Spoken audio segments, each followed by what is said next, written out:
Success is something you attract by becoming an attractive person.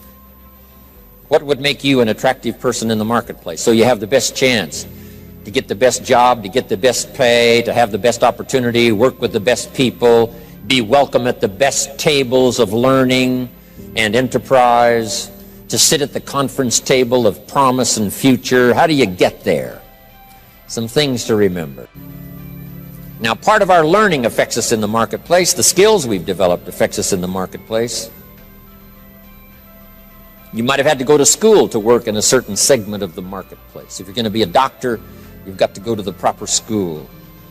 If you're going to be a lawyer, you've got to go to the proper school. But there's something else now that affects us all in the marketplace that I want to deal with here, and that's called behavior in the marketplace. Not just your skills, not just your learning, not just what you know, but how you behave.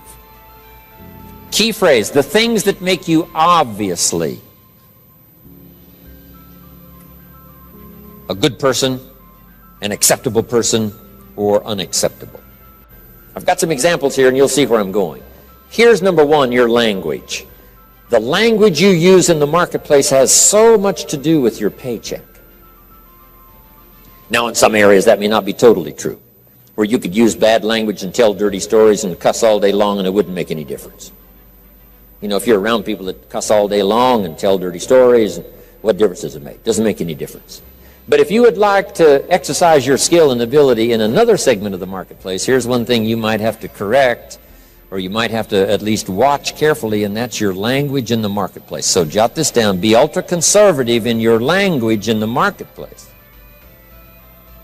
Otherwise, you may destroy parts of the market that would gladly accept you and your product and your service if your language wasn't so unacceptable. So you see where I'm going here? Language in the marketplace. Here's what's the safest. Save your jokes for the bar or the pub. Don't put them on the marketplace. Or the inner circle, you know, where all the stories and stuff may be acceptable as you trade stories. But in the marketplace, you've got to be ultra-conservative. Shift gears if you have a problem. Shift gears, especially in the marketplace, and make sure that it isn't costing you a big share of your marketplace unduly. Because there's no use suffering an extra $100,000, $200,000 a year income simply because you're careless with your language in the marketplace. So of all the places not to be careless, it's in the marketplace concerning your language. So do you see where I'm going here? Next is habits. You just got to be careful of those. Smoking. Guy walks into an office and says, "Where's your ashtrays? How come you don't have any ashtrays?" Well, ashtrays probably mean what? No ashtrays mean, right? They don't smoke here. Oh yeah, I forgot. So what I'm saying now, I'm not saying right or wrong to smoke. I'm just saying be careful in the marketplace that you aren't disturbing and wiping out and closing the door on a market you could enjoy simply because you're a bit careless about your habits. Habits. Until now. This is all I'm saying. Take a look at your habits. Take a look at your language. Here's another one. Your dress. Now, sometimes dress changes regionally. In San Francisco on a business day, they wouldn't expect you to look like West Palm Beach. If you dress like West Palm Beach on a business day in San Francisco, they'll treat you casual. Right? Not appropriate dress. So part of this is company, part of it is region, part of it is locality, part of it is community. What's acceptable in the marketplace on a conservative basis? What would be acceptable to everyone in San Francisco? To be dressed conservatively. In West Palm Beach, you can have a casual business dress. Perfectly acceptable. The key is to find out, so that you don't cost yourself market that you could enjoy. You don't cost yourself customers that you could have. You don't cost yourself people that would gladly join and be part of it, except for these difficulties. I had to learn some of this stuff. All of us have to learn the social graces and what's acceptable. The white socks don't go with the black tuxedo. I mean, some things you just have to learn. What if a guy called on farmers in his tuxedo? See, the word would spread. You should see this clown. So now that's the severe side, but here's what I'm asking you. Check your dress, check your clothes, check your attitude, check your behavior, check your language, check your habits, especially in the marketplace where you get paid. No use slamming the doors you don't need to slam. No use shutting off opportunity that you don't need to shut off by not considering some of these things, okay? One more I found important. Make your employer, not your banker. I wondered why a few opportunities I lost. Because too quickly I asked for a raise. I'd only been there a month, and I said, could I have an advance? Here's why. An employer is like opportunity. Opportunity doesn't want to see your need. Opportunity wants to see your seed. So let employer be employer, let banker be banker, jot this down. It's called show your seed and hide your need. In the marketplace especially. Show your seeds, show your willingness, show your desire, show your hard work, show your work ethic, show your arrive early, stay late attitude. Show that, but not your need. The marketplace is not interested in your need. Next is code of conduct. It's not a bad idea to take a piece of paper someday and just jot down what is your code of conduct. What do you expect from yourself? Some things you will do, some things you will not do. Jot this phrase down. What I want to be known for. Here's what I want to be known for.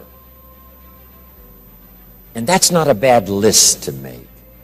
As we're building our reputation day by day, week by week, month by month, and one opportunity leads to the next, depending on what we're known for.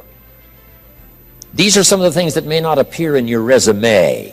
You know, you've been to school and you learned these skills and you worked for this company and you were there 9 years and so on. In addition to that now, what's really important, especially for your own psyche, is to make a list of what you would like to be known for. I wanted to be known for always doing my best. I never wanted anyone to be disappointed, at least in my presentation. They might be disappointed with my ideas because they thought I was wrong. They might be disappointed with my position because they thought it wasn't right. And they might be, disappointed because, I didn't say what I believed, was contrary to what they believed. They might have been disappointed in that, but they were never disappointed in my sincerity. Never disappointed in my ability to speak from my heart and my soul. If you have charge of some of my life and you send me off to another country, I promise to represent you grandly. I promise you won't have to stay awake nights wondering about Jim Rohn if you've sent him to Paris. I want you to be able to say, forget about Paris, Jim Rohn is there. He'll take care of it in the best style. He won't show up late and he won't show up drunk. He will represent us well. So have you got that good question now? What do I want to be known for? I want to be known for being on time. I want to be known for staying late. I want to be known for not ignoring anyone. I want to be known for my unique ability in conversation as well as presentation. I want to be known for the fact that I care for kids as well as adults. I want to be known for the company's interest as well as my own. I want to be known for one who helps to feed the goose that lays the golden eggs. I want to be known. I want to be known for my leadership skill. I want to be known for my attitude. I want to be known. What would that list be if you were to make it? Here's what I want to be known for. Sometime in the privacy of your own thoughts, away somewhere, just work on that list. Here's the reputation I want to build. Now here's what's next under personal development. Under personal development, develop these 5 abilities.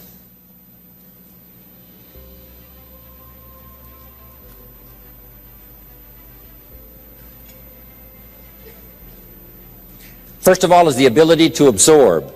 One of the big challenges for being here now, especially for 3 full days, some of you, it's going to be a challenge to try to get it all.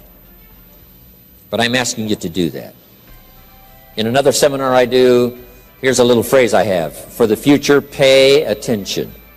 See if you can't get everything. Every word possible, every idea possible.